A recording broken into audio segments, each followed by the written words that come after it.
Tychon, welcome to Real Talk with Star Scorpio. How you doing today? Man, I'm good and I'm happy to be here, my guy. So happy you invited me, man. Nice to see you. Yo, before we start the interview, I have to let you know and let the people know. I believe things happen for a reason. So check this out. I'm a Big Brother fan. My wife, Natasha, and my daughter, Carissa, Big Brother fans. We always watch as a family. So we're watching last season, BB9. Soon as you came on the screen, I turned to them and said, his smile, he looks like someone I know. And I kept doing it every show. I'm like, I know that smile. And what's crazy, what's crazy is I thought I knew who it was. I'm like, he has to be related to Cedric-Newman, one of the best comedians I know. And you know what's crazy? I aged myself. I'm 48, but I forgot my age because I thought you were his brother. I'm like, yo, this has to be his brother. And then later on, I come to find out he's your pops, man. But it's a small world, man, because I think things happen for a reason. So I seen you on Big Brother, went to Niagara Falls in August, and I was at the falls, and I seen this guy pass me. And I haven't seen Cedric in over 10 years. And I'm like, this looks like Cedric, but I didn't say anything. Yeah. I turned back and I'm watching him walk away. I'm not saying anything. What do you know? My wife, my daughter, and I were getting ready for dinner, walking to the keg, and who's coming up. So I believe things happen for a reason. And that's when I said, you know what? Praise to your son for being on the show. So small world. That's why you're here today, too. That's so crazy. Yeah. So Tychon, let me know. First thing, let the people know, let me know, where were you born and raised? I was born in Montreal, but I was mostly raised in Toronto. Like I was back and forth between Toronto and Montreal a lot, but I was raised in Toronto. Okay, you're raised in Toronto. Okay, you're a T-Dot cat, man. And I want to know about your school experience, man. High school. Can you shout out your high school too and let me know how your high school experience was? My high school was Campion, St. Edmund Campion in Brampton, actually. I ended up moving to Brampton for high school. Okay. That was a different experience. Mm-hmm.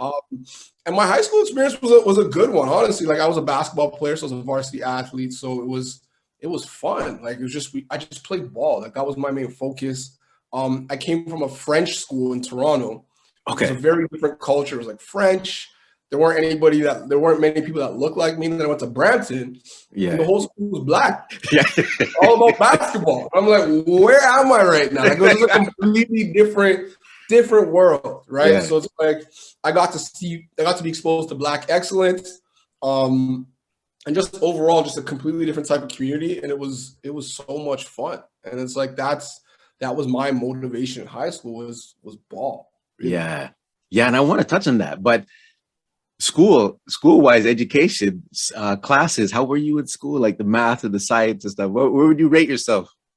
You know what I was saying? Like I was good at math. Was probably one of my strongest subjects, just because in math, it's not subjective. In math, it's right or it's wrong. And for me, it didn't depend on whether the teacher liked me or not. It really depended on like, could I solve the problem? So I loved math. Math was one of my strongest subjects. English was probably one of my weaker ones. But I would say that I was a good student overall, but because I was so focused on basketball, it sometimes took away from my focus on school. Like I was like coming up in school, like I skipped a grade. I skipped grade 2. I was always a smart student, but whether I always completed the work or not was kind of debatable. Like it really depended.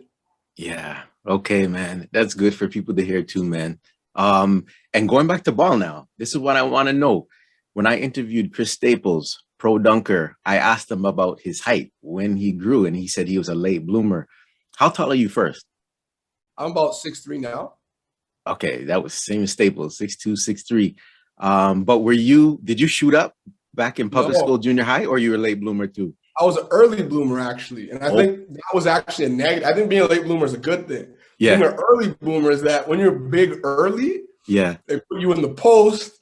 They don't teach you guard skills, and that's kind of what happened to me. Is like I had to become a guard later. Whereas if I was small and then shot up late, I would have already been a guard and then had height to complement that. So it was like the reverse order. So it's like I was a dunker too in high school, but then it's just like I had shin splints. Dunking was very selective for me. I got to that point. Okay, okay. I was gonna ask you that too. Are you a dunker or a shooter when it comes to ball? I was definitely a dunker. Definitely a dunker. Okay, and then after high school, where did you go? Did you want to play professional ball? Oh, I definitely did. Yeah. So Mhm. after high school, I went to Laurentian University, which is in Sudbury, Ontario, a Okay. few hours away. I went there on a scholarship. And yeah, my goal was again ball, and they were offering me the biggest scholarship. They were a bilingual university, and Hmm. I was like, you know what? I have an opportunity to do something special here because they were like a rebuilding type of team, and I love being an underdog. So I was like, let me Yes. go to this school. Let's see what happens with ball, and that's where I kind of went. And I took economics because math again was my Yep. strong suit, and that was the direction I was going with. Yeah. Nice. So, do you attribute any of your success to the positive influences in your life? So, let me know who's the positive influences in your life. Oh, there's quite a few actually. Like I believe everybody comes in your life to teach you something, and I like Agreed. to pull things from different people who I learn from, and a lot of them were my coaches. Like one of my coaches growing up, he was Coach Billy. He reminded me of Uncle Phil from Fresh Prince, Yeah, yeah. like very successful black man, black family. Coached all of us. Mhm. Really made sure we are all good, and it was looking up to him was something we all did because it was just like we didn't see a lot of black men with this kind of money, to be honest. Like we just didn't see that success, money, and the life he had. So that was very inspiring for me. So he's definitely one of them. My dad is another one. Like Mhm. just the way he's able to communicate with people, speak with people, being underdog and a fighter. Mhm. My dad, he coached me a lot too. So he was Yeah. definitely one of the people I looked up to. And then there were like bigger figures like Barack Obama, like seeing him become president and seeing him in that light. Another Mhm. person I looked up to, my stepdad. Like there were a bunch of different influence I had. My aunt, she was the only one in our family who went to university, Mhm. and who was a master's graduate, and that was something Nice. I also looked up to too. So there was a few. There's definitely quite a few different influences Mhm. um, that kind of inspired me to go on the path that I'm on today. Nice, nice. And Uh, now I want to get into some Big Brother talk, but what were you doing before Big Brother? Let the people know. what was I doing? So I was an urban planner. Mhm. Um, helping build communities in Toronto for I was working for a conservation authority. So we would, make sure that whatever we were building didn't have a negative effect on the environment. Mhm. And that was my day-to-day life. Like, and it was COVID. So I just sit at home every day Yeah, doing the job on my computer, like yeah. waking up, going out of bed, doing that job. And then, I got an opportunity to go on Big Brother. And I was like, this sounds, I don't even know what Big Brother is, but Oh, let that's what wait, I wanted to ask that. Did you know about the show? Did you watch it before? No, I didn't watch New it. I experience. knew, like, I kind of knew what it was, but not really. Like, I didn't know the concept of it. I didn't watch it. I wasn't a fan. They didn't know much about it. Mhm. But there's people thought I would be good at it for some reason, which was interesting because I was like, yeah, I actually could do. When I finally saw what it was, I'm like, oh, I could do this.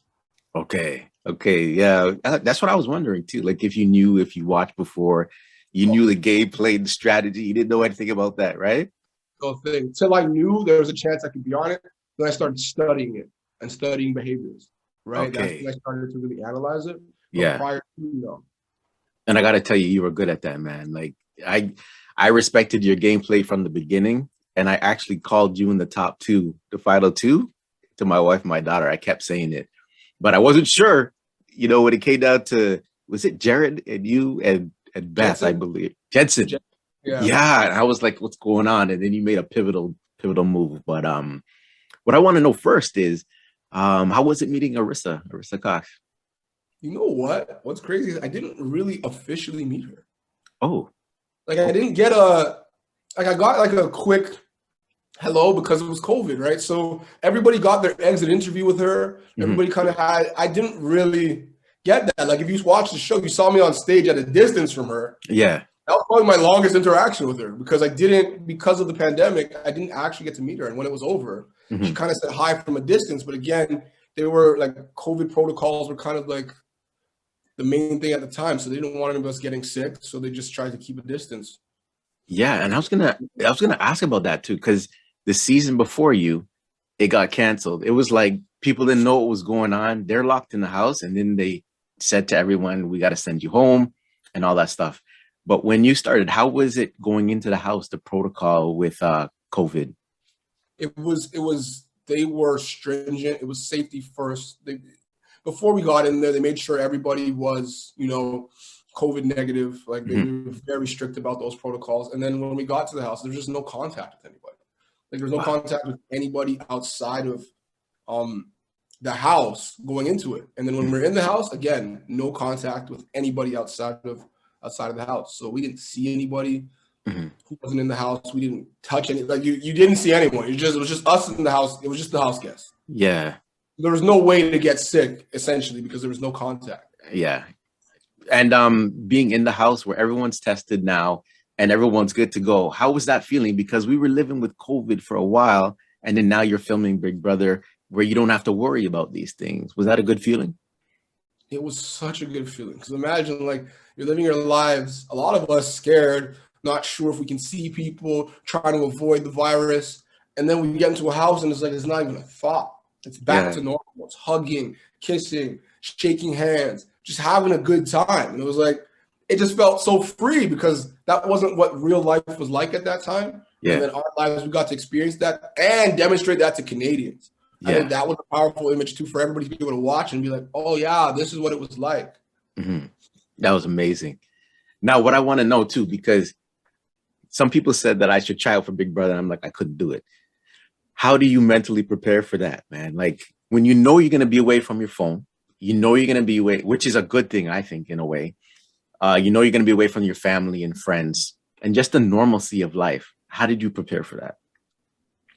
I don't know how you could prepare for it, to be honest. Like it's really about visualizing mentally what you want out of it and really deciding like how you're going to play the game, how you're going to be, how you're going to respond to certain things. But it's like you can't, there's only so much preparation you put into that. I think a lot of that is really based on who you are as a character, right? There's only so much mental preparation you can do. For me, I think it was a very freeing experience that at least at first, not having your phone and not having contact with the outside world. And it's like, it's almost a thing now. I probably want to do that yearly. Just take a few days off, being on my phone, few days off, having contact with the outside world, because you really get to be alone with your thoughts and think about whatever's happening and think about what you want and think about like you learn so much about yourself by just unplugging. Yeah. And I think in that experience, it's like I unplug and I learned so much about me, and you really learn how to trust your gut. Wow. Your gut is usually right 99% of the time. But usually we have all these outside factors. We're calling our friend, we're calling our cousin, our this, our that, the news, whoever. And it's like we have all these outside influences. But when you're in that house and in that game, it's just you and your gut. Wow, well said, man. Well said. That's for future Big Brother contestants, house guests, if they see this. Did you click with anyone right away? Oh, 100%. I would say Jedson and Latoya were probably two of the people I clicked with right away. And then obviously Beth, Victoria, Kiefer. Kiefer was another big one. Actually, I clicked with Kiefer right away as well. So there were definitely a few people that like right away were like, okay, we're friends. And then we ended up being an alliance, a lot of us too. Right. Yeah. Wait, so alliances, like when you don't watch these shows, so Big Brother, Survivor, it's all about alliances in the beginning. Did you know when you walked in after talking to people that, okay, I got to form an alliance, or this is about building relationships with people that can take me further? Yeah, you know that right away. And you know, like I knew going in, I needed a diverse alliance, an alliance that, could penetrate different areas of the house. It couldn't just be me and a bunch of big, strong guys trying to be in one alliance, because like that doesn't make any sense. Like everyone's going to see through that. It's not going to work. Right? It had to be just diverse characters. And that's what I ended up being in. What's interesting about the start of the show is that everybody's trying to form alliances, and some of them are fake, some of them are real, but it's like you can't say no to anybody because you're pretty much telling them like, I'm coming after you. You're saying no. So it's like you're being agreeable, but not really. Like you're trying to play this, even at the start, you're trying to play this whole game. Like, yeah, I want to work with you, but everybody's saying that. Yeah. So it's like, and their actions are not always matching up fully. So it's like you're doing a lot of pretending at the start, like, yeah. Oh, yeah, like I want to work with you too. Yeah, you too, and you too. And they're like, oh, we should meet up. And then it's like you're trying to enter all these alliances, and then you realize like there's so many conflicts. Yeah. Trying to work with everybody. You can't work with everybody. Yeah. So you got to prioritize a couple of them. And that's where it gets sticky at the start. Like you got to choose right and prioritize, right? Yeah. And you just got to stay off the radar. Like people can't, your name can't come to their mind. That's some good, you know what I always wondered? Because watching from home, we see things that you don't see sometimes, the conversations that happen, and you're like, oh my gosh. Sometimes I wonder, because you're talking about trust your gut. Can you see through people when they're talking to you? Can you see when someone's genuine and they're speaking to you and they're saying whatever? Because some people swear in their families and all this stuff, but just trusting your gut. Can you see and understand when someone's telling you the truth? I definitely think I can, but I think that's attributed to the way I grew up. Like I grew up around some shady people. So it's like, I saw some shadiness growing up. So I'm like, when I saw this, I'm like, oh, these are just regular Canadians.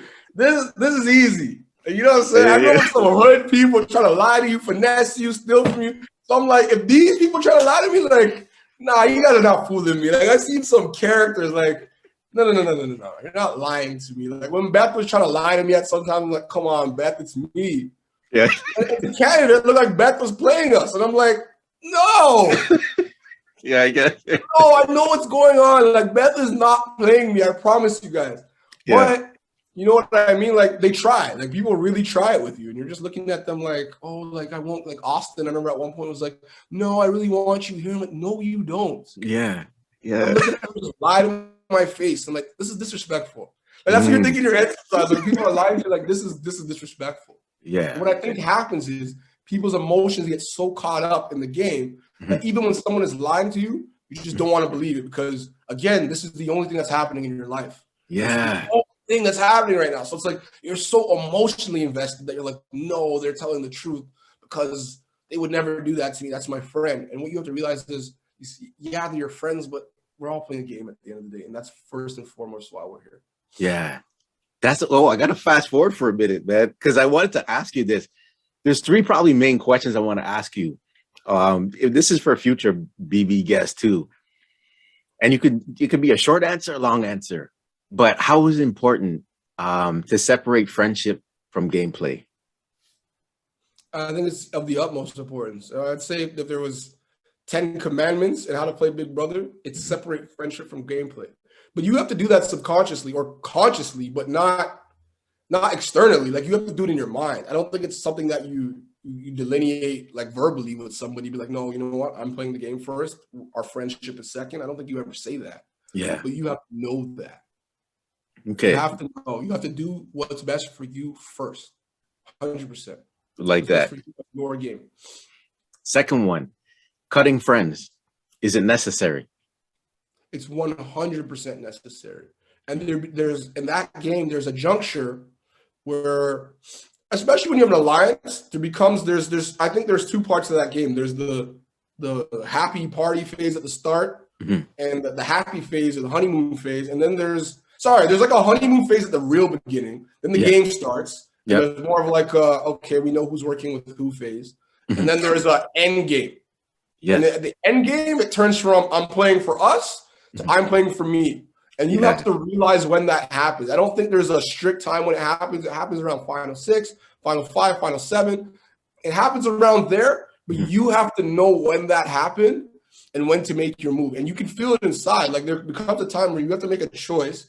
It's either good for you or good for the alliance, but may end up putting you in a problem. And it's like you have to decide whether you're going to make that move for you or whether you're going to put that alliance in jeopardy. And I think it becomes obvious, but you have to know when that's happening. Yeah. Yo, great answer. So now the last one, do you think showmances ruin gameplay? Because as an outsider, when I've been watching since season 1 in Canada, but I've been watching the States forever. And I seen what happens with showmances. And then John and Netta in one of the seasons, something happened there. You know what I mean? Like people get really hurt. What's your opinion on showmances? I would stay away. I would stay away from them personally, right? I just don't. I think showmance has put an unnecessary target on your back just for the simple reason that you can't separate yourself or distance yourself from your showmance. You can't pretend like, oh yeah, no, it didn't work out, I'm going to cut them, because no one will believe you necessarily. Like, it's not a believable ploy or plot or strategy or even game conversation where like, I'll turn on my showmance. No one believes you. And it's like, that means you're joined at the hip with somebody. However, there are advantages to it, but it's like, in my mind, I don't think it's a strategy that puts you in the best position to win, personally speaking. But for some people, that is their strategy. Attach themselves to a strong player, and that player will protect them. But what I've noticed even the last couple of seasons, I don't think the competitions are really based on, there's no theme necessarily. I don't believe anybody can be good at all the competitions. True. So it's like, and they're becoming more mental. It's not like it's physical anymore. Like, oh, some big strong guy is going to be able to win, or some big strong woman's going to be able to win all the comps because they're athletic. Like, it's not about athleticism anymore. It's really about, some of them are random, some of them are mental, some of them, and the social game is even becoming more important. Oh, if you can't distance yourself socially from somebody, I think that ties you to them. And if you're tied to someone in Big Brother, then you could get taken out for their mistakes and vice versa. So true. I seen it happen too. But going back to the competitions, I believe, because I was trying to remember, I'm talking to you like a year later, but not even a year, but I think Victoria won the first comp. I don't know, she was hanging on something, if I remember. But what were your favorite competitions? Was it mental or the physical? And is there something that people need to know that are going into the house about competitions that you want them to know? I mean, when it comes to any of the physical comps, like some of them are just random.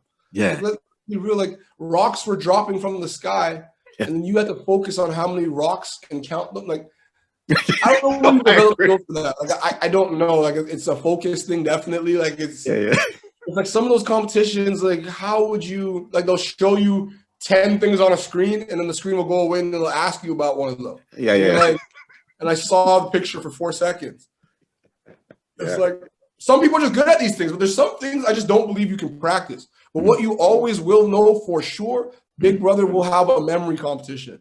And if you don't know your days and what happened and who went home when and how many votes this person had against them and what happened, if you don't know that, then you're not going to do well in those competitions. And it's going to hurt you. And that's the one thing I knew for certain. There's going to be memory competitions. And if you do see, most of them I won. And the ones that are based on what happened, I always did well. But when it was based on nonsense, random, no way. They played a tape for us one time. They're like, everybody said something from one of the past house guests said something on an audio tape. And then the next HOH was like, well, what did they say? And I'm like, I know. Who's gonna remember this? Is it easy to keep track of days in the house? Like, what happened on this day? Because that's all you're doing. You're waking up, going to sleep, waking up, and you know what day is what. But you were right there to the end. But is it easy to remember what happened on day 10? I wouldn't call it easy. Because like, it's not like there's a calendar in there telling you what day it is. First of all, you have to know what day it is from when you get there. So like, think about it. Every day you get up, there's no calendar, there's no watch, you don't even know what time it is. Wow. It's like, you have to know what day is what day. So when you wake up, when you sleep and wake up again, you're like, okay, it's day 2, right? Okay, yeah. And then you have to develop a strategy, right? So there's a couple of strategies I had. First of all, I thought it was very important that I know what day of the week it is. Because I needed as much information to bring to the table when I'm calculating my days. So day of the week was very important to me because day of the week would help me remember, when things happen. I know evictions every Thursday because we all watch the show. So we know that when evictions happen, it's Thursday. We also know that every 7 days there's an eviction. So that puts the math into it now. And I was good at math. So I'm like, okay, so first eviction was day 6. So that means the next one's day 13. And the next one's day 23, day 30. So you start doing that. So you know that evictions are on a 7-day rotation. And you also know that HOHs tend to be played on the same day as evictions. Okay. Start to get that. And then POVs now, here's where it gets tricky. Power veto competitions would sometimes be the day after or 2 days after. Okay. But they would switch. So I think they would switch them up to mess us up. So it'd be like sometimes it'd be 2 days after. So it's like you knew that POVs would change, but evictions were always the same. So it's like you always have to calculate the day between a certain eviction and a certain POV, and then your nominations could change too. Yeah. Nominations could be the same day as POV. Yeah. Could not be. So it's like you really had to. The eviction days are the ones you use to like set your base, and then you have to remember every week the differences. And a good way to do that for me was egg carton. I had an egg carton, and I just count the holes in the egg carton, and then put something in the hole of that day, and then have to remember what that thing was. So it's like every day you just get up and say it to yourself. Yo, you're smart, man. You're smart, very strategic, man. Right. And then there's random things that'll happen that you don't even know if you need to know them. So it's like the ball pit opened on a random day. Like, oh shoot, the ball pit opened. It's day 9. Yeah. Okay? Yeah.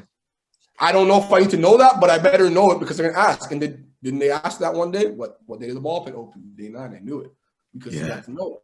Right. But there's things that would happen. You're like, oh, do I need to know it? So now I want to talk about sleep then, because you seem like you're grinding a lot after Big Brother, before Big Brother. You're grinding a lot, right? And I know how that feels too. And when I sleep, my thoughts, I don't shut off a lot of the times. So I'm trying to imagine you before Big Brother. How was your sleep habits? You in Big Brother, sleep habits, and is the game on your mind? And can you get proper rest? Debatable. What I'll say is, like, when I sleep, I'm sleeping. Like I shut off and go to sleep. Okay. However, in Big Brother, it was one of those things where it's like I would stay up all night, not all night, but I stay up a good portion of the night thinking, conversing about game with other people, like really strategizing, like playing all different scenarios out in my head, because that's the type of person I am. I'll play out so many scenarios to really see what's the best chance and what the best move is to make based on the scenarios in front of me. Yeah. Right. So, I mean, they would tell us to go to bed at a certain time, and a lot of times I wouldn't end up going to bed at that time because I'm there like trying to strategize, or sometimes even trying to be in conversation, trying to make sure nobody's having conversations when you're not there. Because if you're not in a conversation, sometimes people are talking about you and how they're going to get you out, or vice versa. They're making plans or building a relationship. So sometimes you just got to be somewhere so that the relationship can't go too far. Yeah, true. Also, like, it's the people who sleep together oftentimes who build strong relationships. Like, a lot of game relationships are formed at night before bed when you guys are all laying in the room chatting. Yes. Right? Because like, think about life. Like, the people who you sleep near, you start to like, when it's like it's a vulnerable state almost right before you go to sleep. Right. Right before bed, it's like you start to develop this bond with them because that's the last people you see before you sleep. And even getting on that with the cameras now, then bonding at night, conversations, people sometimes forget about the cameras, I think, and they just start flowing conversations.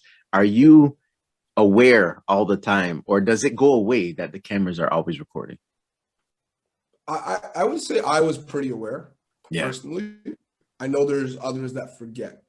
Like, for me, it was different though. I was like, there's things I can't say, there's things I can't do, there's things, especially when you feel like you have, like, ultimately, like, and it was inevitable for me. You felt like you're representing Black people because there's not a lot of us ever on the show. So it's like, there's certain things that, will make us look bad if you do them. And it's like, I was aware of that. So I wasn't saying certain things. I didn't say the N-word on the show. Like, you didn't hear me say that once. And there were certain things just like I wasn't showing, I wasn't setting a certain example. Yeah. And it's like, I was very aware of the cameras and very aware of what I would say and what I would do. Like, there's no point you saw me get angry or yell or really swear that much. Like, I was very like aware of how to act. I felt like I was at the office the whole time. Put it that way. Like, it wasn't like, it was just with my friends. I'm like, no, this is a game. I have to play the game. Yeah. At all times, true. And when I watched any reality show in the back in the days, even Arissa, she was on, I believe, The Lofters when I started watching reality shows back in the days, being in a house. When I watch Survivor, there's always like the one Black person on the show. And then I actually made a joke of it in my stand-up when I used to do comedy, being that one Black person, because you're gonna be voted out first. It always happened. Now, Pinnacle, last season, BB9, having the black cast, was it comforting too? And did you want to start an alliance based on that? Because sometimes I see beyond color, but this was different. What's your thoughts on that?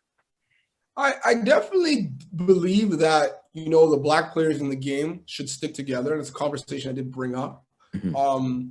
But we ultimately never formed an alliance because like we all didn't trust each other. Like it's obviously like as much as our being black was important to us, it was Mm-hmm. still a trust factor. I don't think all of us necessarily trusted each other. So Mm-hmm. that kind of alliance wasn't realistic for us. Yeah. However, I did understand the importance of, us sticking together.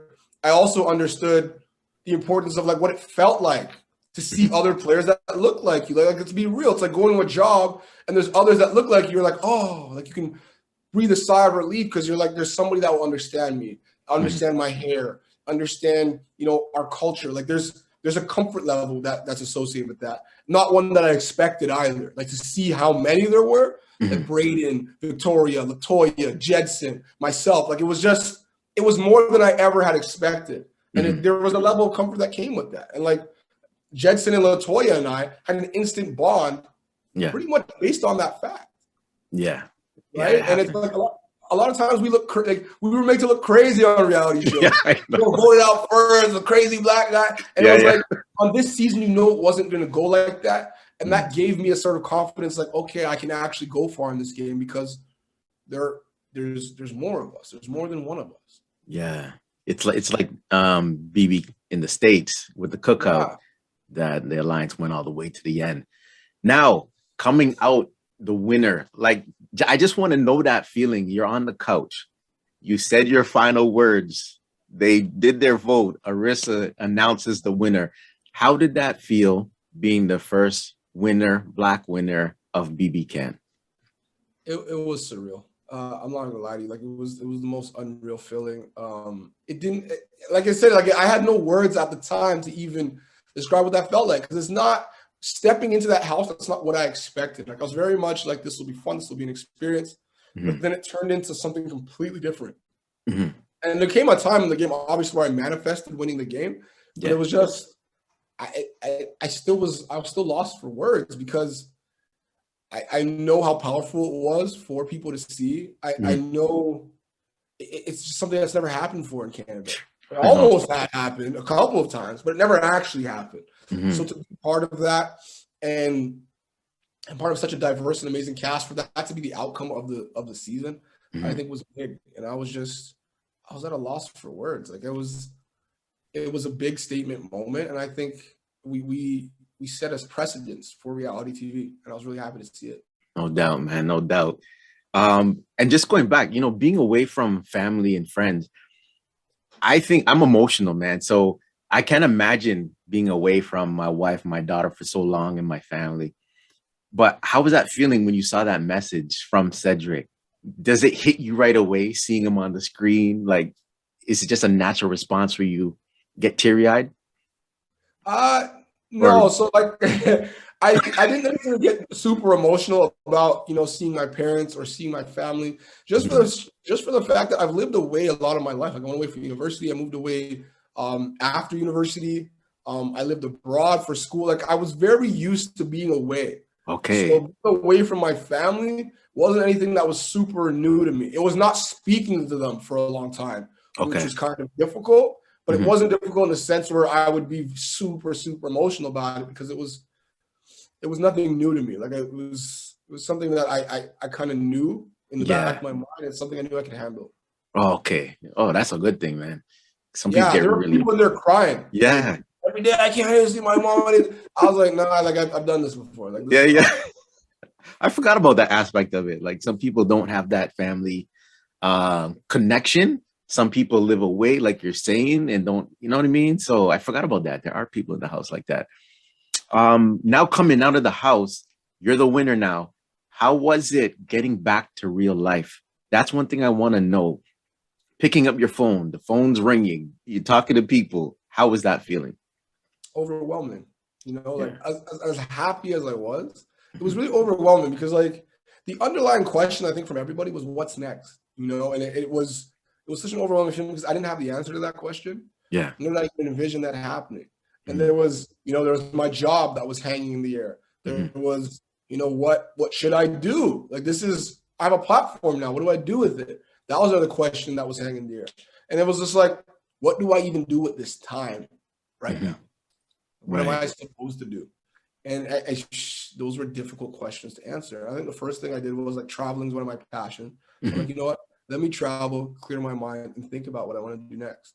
And then as I took that time, I was like, okay, first of all, I didn't feel over the moon happy about this whole experience, which was strange to me because I was like, why am I not happy?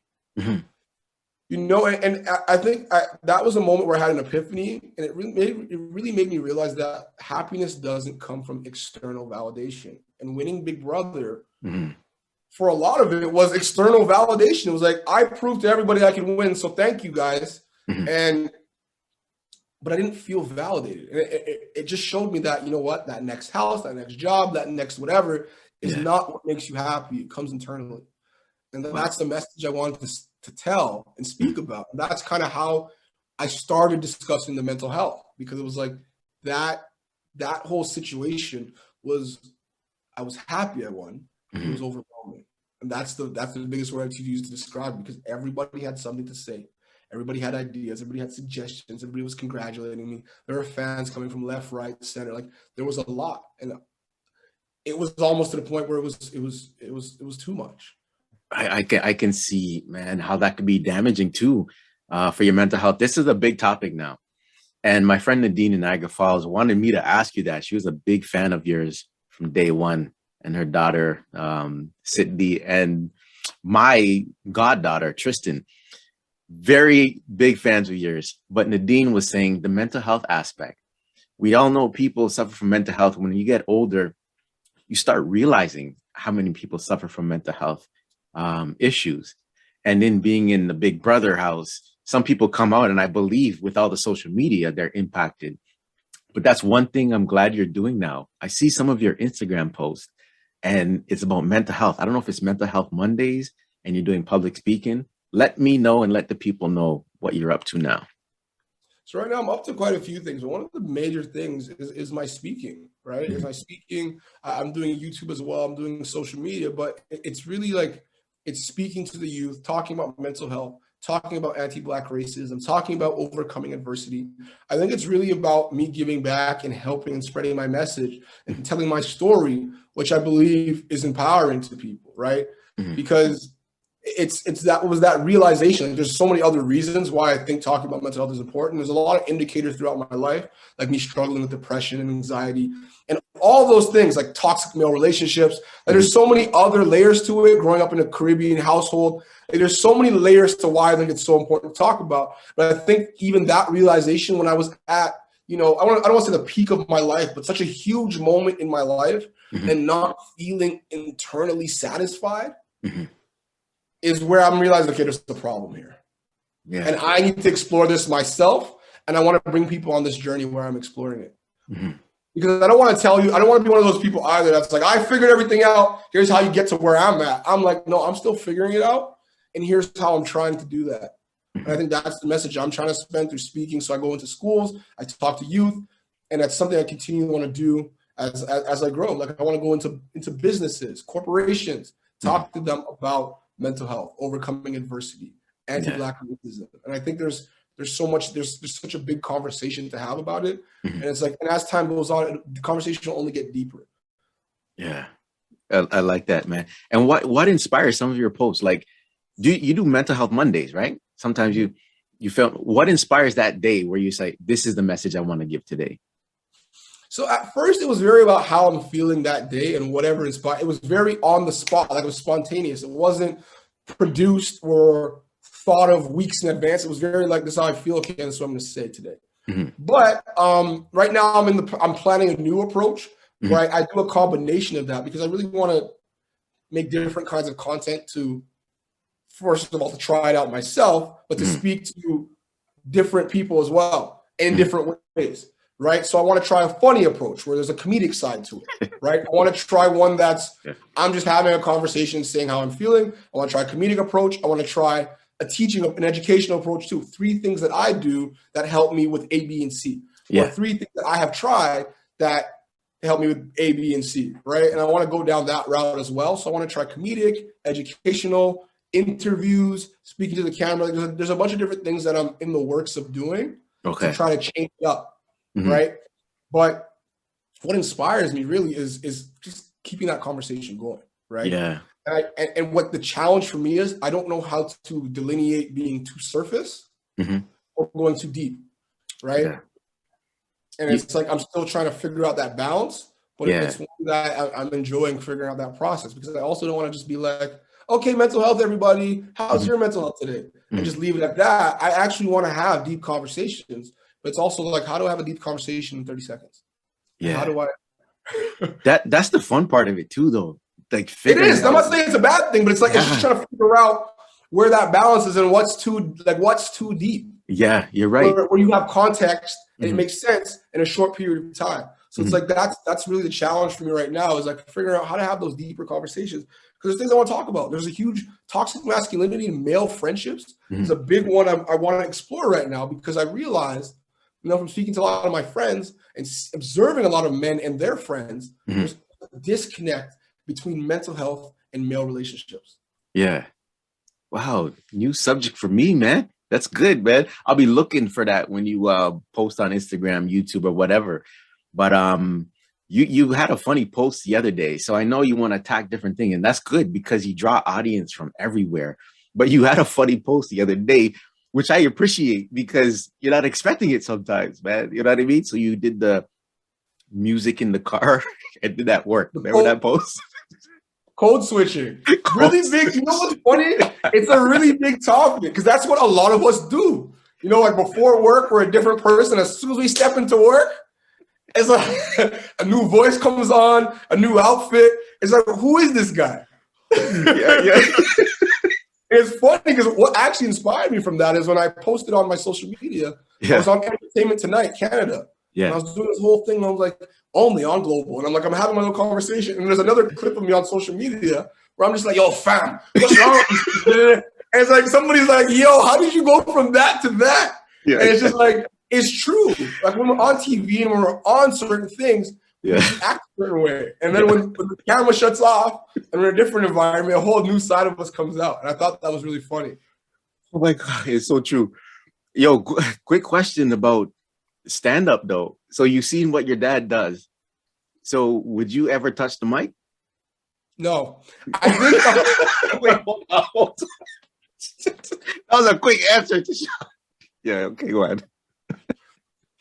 Being funny under pressure is different than just, thinking of something that's funny and being like, I think that's funny, let's produce it. I can see myself being a writer or or more in a producer type of role, but like definitely not stand-up comedy. Which is funny actually, is that I'm in the works of producing a YouTube video where my dad actually teaches me how to do stand-up, and when I go and actually do it on amateur night. So we're gonna try it. Yeah, because I think there's so many important skills.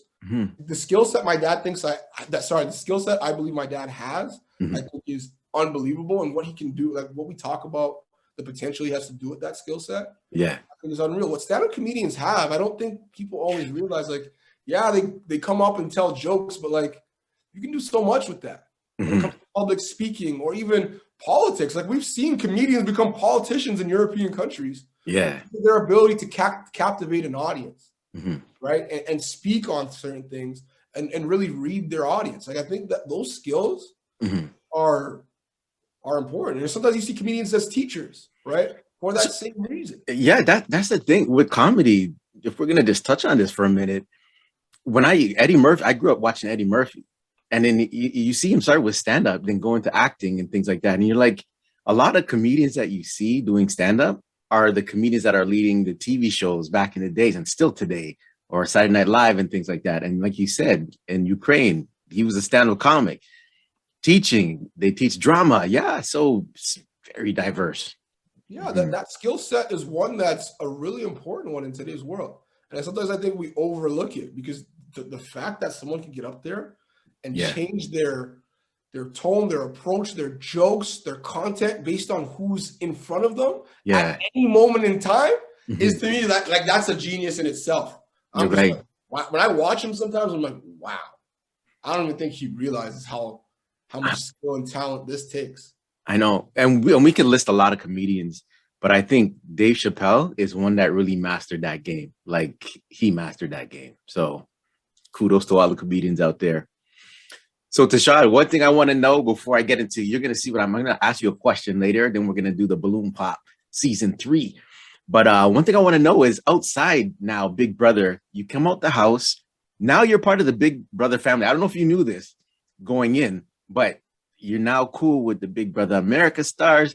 I'm sure I saw a post with you and Xavier, the first Black winner in BB America, and that was kind of cool to see you guys together. How was that Big Brother community like now? It's a family, right? Only a few of us understand what it's ever like to do what we've done. And as much as I sit here and talk to you about it and describe it to you, you'll just never really understand it like someone who's been there. Yeah. And I think that's what's comforting about being part of that family is that we all understand it. We've all been through it. And we all have we all have endless stories to tell about our theories of what makes a good player, and what makes a good game, and what we liked about that experience. And I think the connection with Xavier was a really special one because not only were we the first Black winners, we had a similar mindset in how we saw the game. Yeah. To have those game conversations with him were so enlightening. We're like, yo, I saw that too. Yeah. That's crazy. Yeah. Right. And it's like even just like being humble. Something we say all the time, but not everybody takes it. And what we realize in Big Brother is everybody wants to be like, I did that, I did this, I did this. And it's like Xavier and I saw that the same way. It's like, no. You don't say you did anything till the end. Yeah. So, because in Big Brother, credit equals blame. So it's like when we would talk about little things like that, it was like, wow, you see the game the same way as me. And I thought it was so necessary for us to meet up. Even play a basketball game because we're both basketball players. I thought that was interesting. Yeah. Play ball. Yeah. On my YouTube channel, it's actually a game of us playing one-on-one. I gotta see that. Yeah, it's actually really funny. Right? Yeah. I go meet him, we play a one-on-one game, but it was really fun. Wait, where did you go? Did he come here or you went to I went state? there. Oh, you went. Where does he live? He's he's just outside of Detroit, a couple hours. Okay. Kalamazoo, yeah. Okay. Yeah, what with Xavier? Yeah, it was a lot of fun, man. Meeting him, his dad, just a great group of people, his friends. Like it was really, I really had a good time. Some people want to know if there was a Big Brother. There's two things, man. Some people want to know if there's a Big Brother All-Star in Canada again. I think they had one. I'm not sure. Or they brought people back. Would you do it again? And then, you know what I've been wanting, and my daughter, my wife, they should have America versus Canada. What's your thoughts on that? I think they should. Would I do it again? No. No. Okay. I just don't see why I would do it again. You know, like I was like when people ask me if I do it again, I'm like, for what? Yeah. I won, and I won in a way that was almost a perfect game. So it's like replicating that would be next to impossible. Not to say it's impossible. It'd just be really unlikely for me to be. It'd be a cool challenge to take on, but it'd be very, very, very difficult. I do think it was a lot of fun, but it was also like it was a lot. So to do it again, I mean, you'd have to. If it was a real ask at a certain time period, if more time had went by, maybe. I think BB Camp versus BBS would be really interesting because the gameplays are, from what I understand, they're a little different. Americans are a little bit more cutthroat. Yeah. We'll tell you, we're putting you up, and sorry, you're going. Like you'll know you're going home before you go home for the most part. Yeah. As Americans, anything can happen. True. Yo, wait, how was the food in there? Did they have slop your season? Yeah. They did. I was on it for about 5 days, maybe. How was that? It was horrible. Oh man. I was a different person. I was like, who is this guy? It does change your mental then, eh? Yeah, it makes you miserable. Yeah. Because you're not eating food. Like imagine you're not eating food for like 5 days. You're just vexed. Yeah. Anything will just trigger you. Like it won't move from me, man. You're vexed. Your belly's hurting. You have gas. Like it gives you gas too. Like you're just like, what is this? Yo, you say you don't want to do stand up, but you're making me laugh just like your dad. Oh my God. All right, Tychon, we come to the point in the interview now. I have 2 questions here. You're gonna answer one of them. You just tell me by my hand which one you want to answer. Okay, we'll do what's in your. I'm a left-handed, so your left hand. My left hand. Name one challenging thing you had to overcome in life. One challenging thing I had to overcome in life. Let's say this one's a good one. Actually, so in university, I got in a lot of trouble in university, where I, did some horrible things where I got in trouble and suspended from the basketball team and was at a really low point in my life where I wasn't playing ball. I had to step away from school for a bit because I stole some things. Let's put it that way. Okay. And that was the lowest point in my life because I just didn't know how to recover from that. My coach looked at me a certain way, students saw me in a certain way because I wasn't in school anymore. And my family saw me a certain way. They were worried about the path I was going down. And it was really at that point I had to make a decision whether I was just going to be stuck in doing in the bad things I had done, or if I was going to be able to turn that around. And I think that was probably one of the lowest points in my life because, everybody had a negative opinion of me, or I felt like they did. I don't know if they did for sure, but everybody was looking at me like, wow, what kind of person are you? And I think it was really at that point I had to do some soul searching and really decide what kind of person I wanted to be. Yeah. And I think that's when I became a lot more self-aware and how my actions affected people. Yeah. And about how I would turn my life around. And really at that point, I was like, you know what? I've taken so much from this world. Let me start giving back. And I think that's where I started, volunteering, working a lot of different jobs and giving back and meeting a lot of different people and seeing life through a different light. And I think that was the biggest challenge I think I had to overcome, was that adversity of, getting in trouble, getting suspended, and really trying to change how I saw myself and how people saw me. Wow. Amazing. Thanks for sharing that, man. Yeah. One thing I like to do on this, I've heard some great messages from the people that I've interviewed. I interviewed about 25 people right now, and we're on season 3. Whether it be dreams or aspirations, sometimes people want to quit life because there's too much pressure, mental health. We talked about it. Do you have any advice for people that want to give up? I would say, there's so many things I can say about that. Like, the one big quote I always live by is that your success is on the other side of your fear. That's a really big one for me. But I think when we're in those ruts and when we're in a horrible place, sometimes a lot of our mindset is really about, what if it doesn't work out? Yeah. Right. That's really where that pressure comes. Why sometimes, people want to end their lives, or why sometimes people want to quit their job, why people want to quit anything, is because you're thinking of, what if it doesn't? What if it doesn't? What if things are so horrible? But if you flip it for just a second and think, what if it does? Yeah. What will that feel like? And if you can put yourself in your shoes, and you remember what doing something good felt like to you, or what even going to the gym. Sometimes we don't go to the gym and we're like, I don't want to go to the gym because I don't want to. But if you try to put yourself in the shoes of what it felt like the last time you went to the gym and how you felt after, it'll make you want to go to the gym, right? Thinking of what if you do, or what if it works out, is a really good way to look at life and help you change your mindset about a lot of different things you do. I think that's what I have to continue to remind myself. And when I'm doing something, even when I'm doing what I'm doing now, there's no full clear direction on where I'm going to end up. But sometimes I think about, what if I end up where my potential is? What if I do? What does that look like? And when I think about it, I'm like, yeah, that's what I want. So I'm going to keep going. Manifested. Yo, thanks for sharing that, man. Powerful words. Where can people find you? Instagram, Facebook, share your links, share your social media. You can find me on Instagram at Tychon X Carter, and on YouTube, Tychon Carter-Newman, and on everything else, Tychon Carter-Newman. Sweet.